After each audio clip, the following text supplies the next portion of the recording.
Hello and welcome to the Silver King's War. I'm Michael Sievers, the writer, producer, and creator of this podcast series about my father's Second World War as a B-26 bombardier. Today we begin the epilogue for Stanley's letters called Dearest Ones.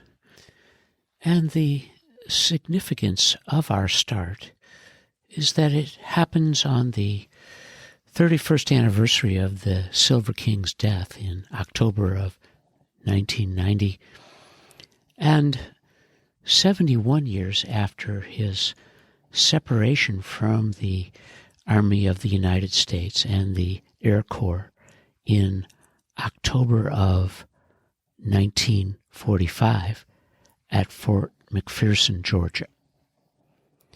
As you know, the Silver King's War is a podcast series that's based on my father, Stanley L. Silverfield, and his writing, Letters Home, called Dearest Ones, throughout his World War II service in the United States Army Air Corps from January of 1943 to October of 1945.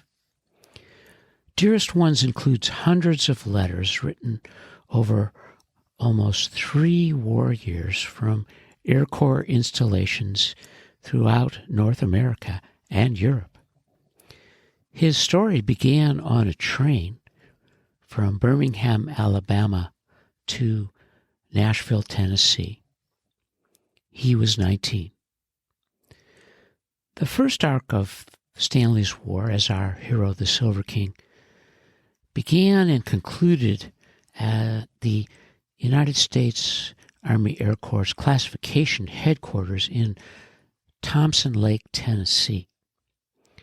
Over 5 months, he rose and fell while hoping to reach his personal goal. He wanted to be an Air Corps pilot.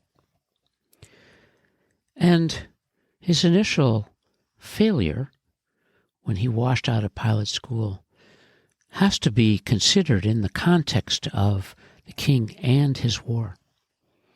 He was riding high initially in pilot school in Lakeland, Florida, but then he crashed hard against the 75% washout rate in what he called the washing machine at the Ludwig School of Aeronautics in Lakeland, Florida, where he was learning to fly in a private installation that was under contract to the Air Corps to train pilots.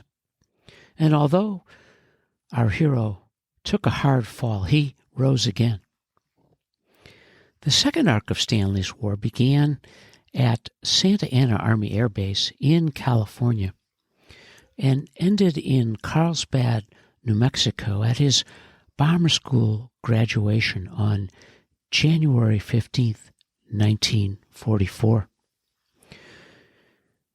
When Stanley was 19 and beginning his war, it was a much different time and era in our world.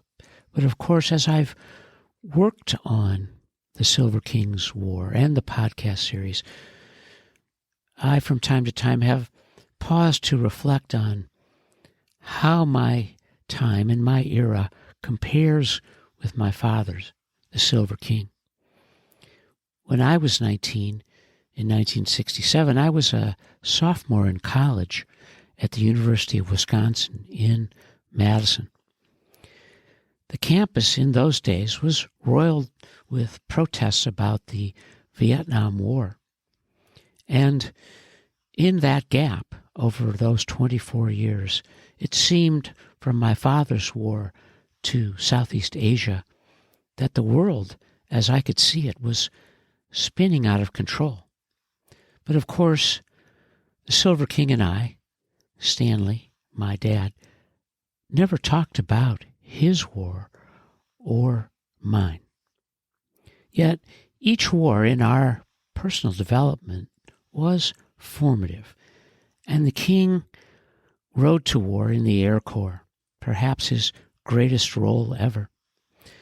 And while he was beginning his training at 19, I happened to appear on the front page of the Chicago Tribune and only knew that because my parents sent me a note from their home in Rockford, Illinois, which enclosed the picture from that day on the Tribune's front page.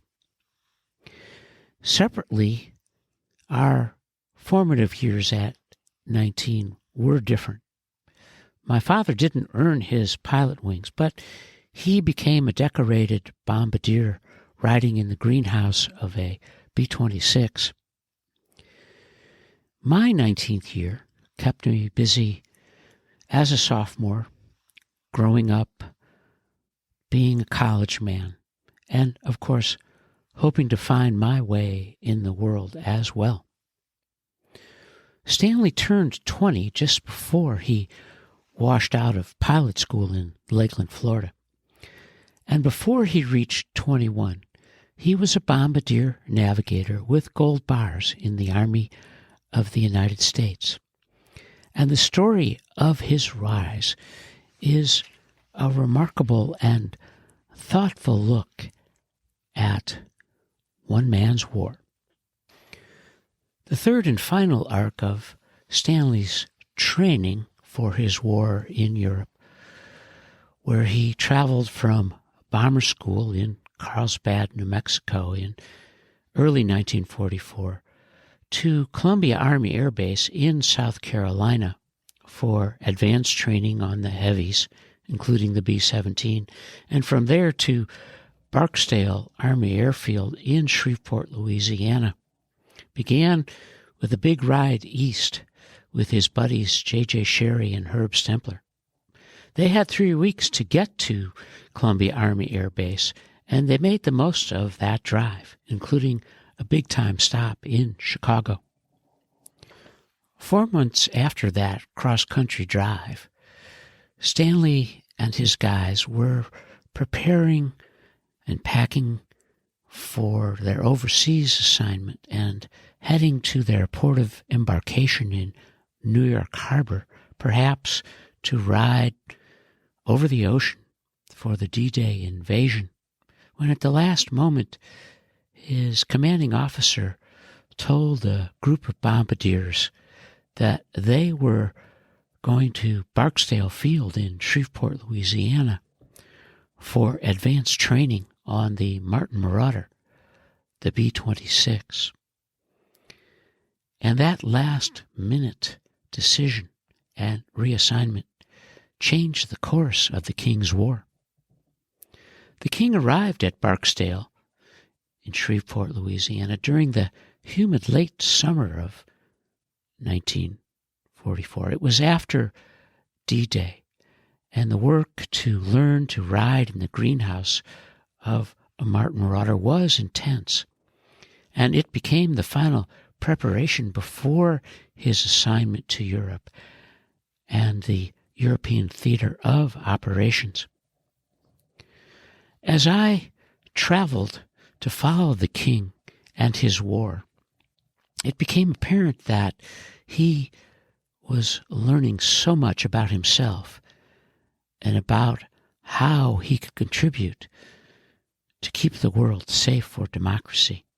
And all of that travel through those letters, pictures, postcards became quite a ride for both of us, and ultimately meant his ride on the Queen Mary over the Atlantic Ocean to A-72 north of Paris, beginning in October of 1944.